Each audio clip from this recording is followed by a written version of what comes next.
Nama saya Irfan Maulana. Saya tinggal di daerah Ciledug, tepatnya di Kampung Sudimara Ilir, Kelurahan Karang Timur, Kecamatan Karang Tengah, Kota Tangerang. Kerjaan sehari-hari saya untuk sekarang ini yaitu sebagai pemandi jenazah sekaligus mengapani jenazah. Iya, nggak ada ya? Asapware tuh ada tuh. Bak mandi betang nih.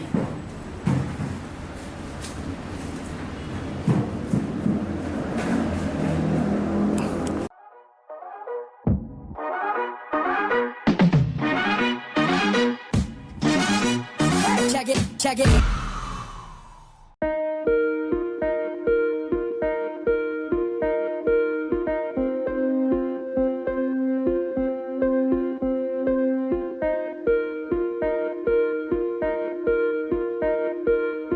Kurang lebih saya mulai dari 2018 sampai sekarang.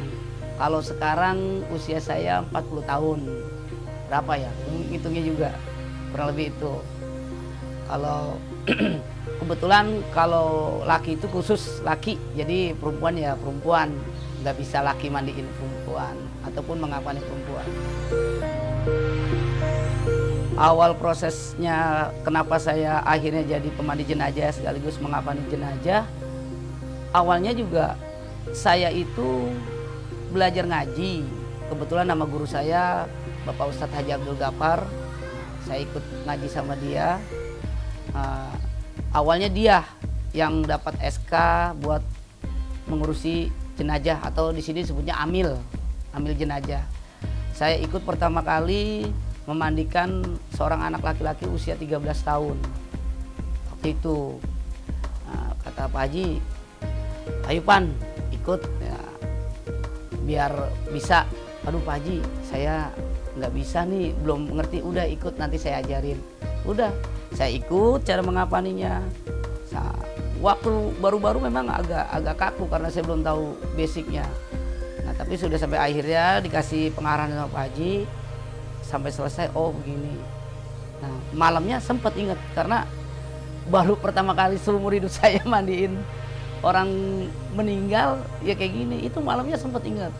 Kebetulan waktu itu saya kalau nggak salah giliran jaga piket malam di sekolah swasta dekat rumah. Nah malamnya itu saya keliling karena mungkin sampai pagi. Itu ketika lewat masih terbayang mukanya sampai 2 malam. Nah terus kata Pak Haji, coba minta sama Allah doa biar hilang. Alhamdulillah hilang, nggak ingat-ingat lagi. Begitu seterusnya ketika saya selesai mandiin seorang jenazah laki-laki ya, saya berdoanya pasti itu.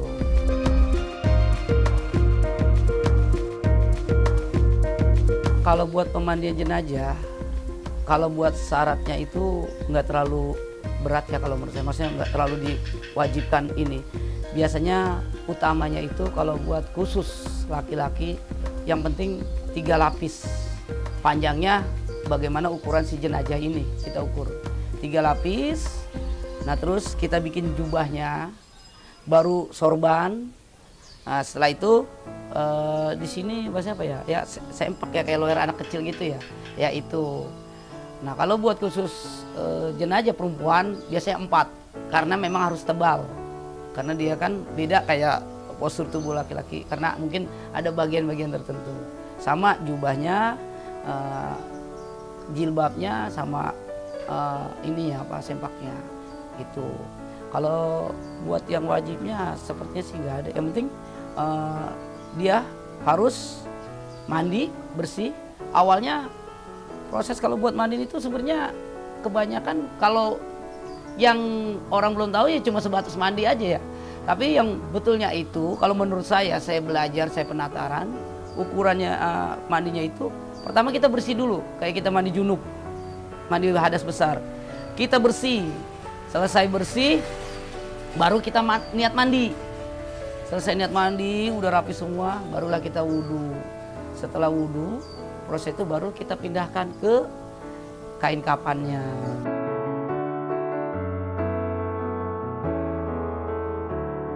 Yang bagusnya itu menurut agama kita, kalau memang jenazah itu meninggal, memang harus segera dimandikan dan harus segera dimakamkan atau dikuburkan. Karena kebanyakan kalau ketika nih mayit meninggalnya siang hari, enggak segera dimandikan dan dikuburkan. Misalkan ada pengalaman saya, tunggu anaknya dulu yang dari Medan baru naik pesawat. Ya itu biasa kita kasih pengertian kepada keluarga musibah. Alangkah baiknya, lebih afdolnya itu, lebih bagusnya itu, nih jenazah harus segera dimandikan dan dimakamkan. Karena jenazah ini sebenarnya pengen buru-buru segera dimakamkan, gak mau di dunia lagi. Ya, seperti itu. Karena kalau memang dia meninggalnya jam 12 siang ataupun sore, tidak segera dimandikan dan dimakamkan, itu proses berjalan. Misalkan dia nginap 1 malam nih, besoknya baru dikuburkan. Itu proses. Itu kotoran, darah, bau, semuanya keluar. Nanti ketika ada pelayat datang, ngerinya timbulnya fitnah. Kok nih jenazah bau ya? Kok nih jenazah begini ya? Itulah yang kita takutin. Makanya kalau memang sudah meninggal harus segera dimandikan, mandikan, dikafani. Nah, nggak usah nunggu-nunggu yang jauh, ikhlaskan. Karena afdolnya itu ya kita cuma ngirimkan doa. Kalau buat jasad kan kita nggak perlu nunggu, karena kan arwahnya juga sudah terlepas dari jasad.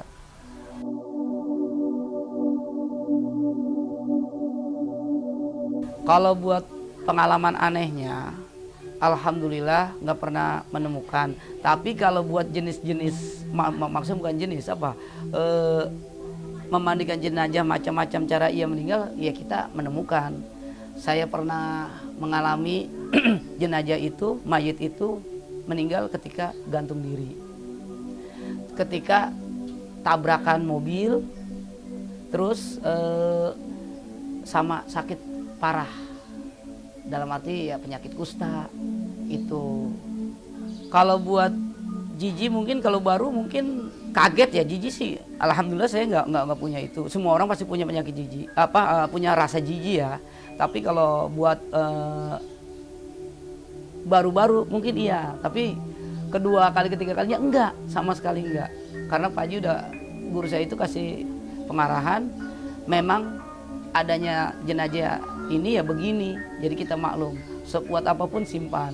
Karena Pak Haji pesen kunci dari kita memandikan jenazah ini. Jadi mulut kita sama hati kita harus ikhlas. Jadi mulut juga nggak boleh menceritakan keburukan atau kekurangan si mayit ini, karena itu sebagian dari aib si mayit itu. Ya kalau buat yang serem mandiin kayak gantung diri ya enggak. Cuma kebanyakan ada, kalau gantung diri itu kan biasanya kan lidahnya kan nggak bisa ke dalam lagi ya. Tapi karena kita ada metodenya, kalau waktu itu sih metodenya biasanya tarik ibu jari kaki. Cuman karena terlalu kasar, Pak Haji nggak mau gitu. Udah semampunya kita, itu kehendak dari Allah. Kalau buat penyakit-penyakit yang berat, ya pernah. Kebanyakan sih kalau penyakit gula ya, bisa kalau gula-gula basah, itu yang kita ngeri. Karena dia nggak bisa kita pegang, takutnya kan sebagian dari anggota kulit itu ya terlepas. Itu aja.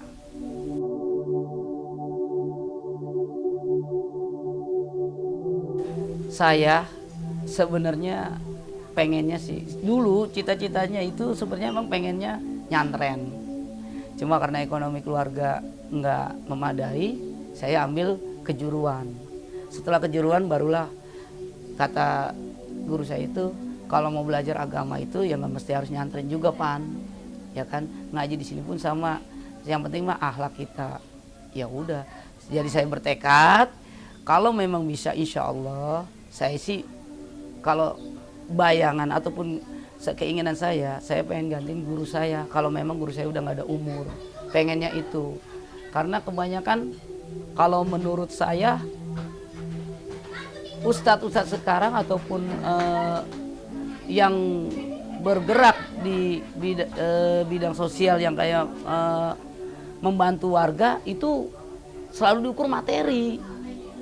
Karena beda-beda. Memang kita butuh materi, karena kita bukan malaikat. Malaikat yang nggak makan nggak minum, pasti harus butuh ngidupin istri. Cuma kan nggak harus dijadikan, oh ini kerjaan tetap. Karena Pak Haji atau guru saya bilang, ini ladang kita buat di akhirat nanti. Positifnya itu. Jadi intinya ya saya berkeinginan pengen kayak guru saya itu. Jadi kita mau itu sebenarnya punya warga. Saya jadi kalau ngambil ada perusahaan, Pak Haji kontaknya saya, tolong lurusin dari masjid semuanya. Sama marbotnya juga udah. Itu main apaan? Oh al. Tuh ini Maulana. Nah, ya, Bang. Ini juga anak-anak tadinya ngaji sama Pak Haji Abdul Ghaffar.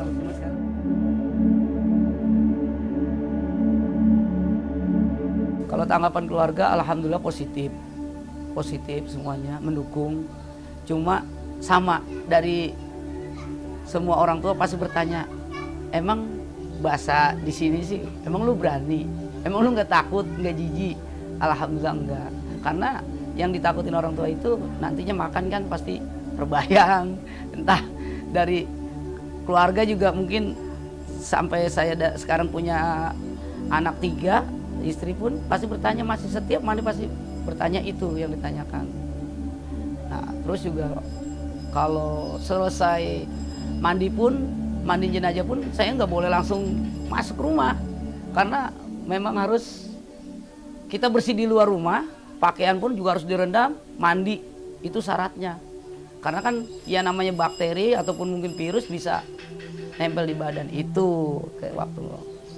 Kalau dari istri waktu jadi pengantin baru, waktu itu baru pertama habis nikah, saya tinggal nih, ya kan, saya tinggal izin, istri kaget, nggak taunya saya punya kerjaan sampingan itu, ikut guru saya itu mandikan jenazah, nggak mau, ketika habis mandiin nggak mau deket, mandi dulu di luar katanya, nggak mau. Nah terus ketika malamnya itu dia tanya, ya kamu nggak inget kebayang yang dimandiin? Enggak, alhamdulillah itu aja kalau istri. Cuma berjalannya waktu, istri ngerti, ya, saya juga ngasih pengertian kalau ini niatnya ibadah, jadi buat materinya pun, pendapatan uangnya pun tidak ada budgetnya. Jadi jangan berharap, oh pekerjaan ini buat nyari materi, enggak, itu aja. Itu harus 8 orang diangkat, karena kan benar-benar stylish, jadi kita benar-benar yang paten yang buat. Atau membatang sih. Dia punya pengertian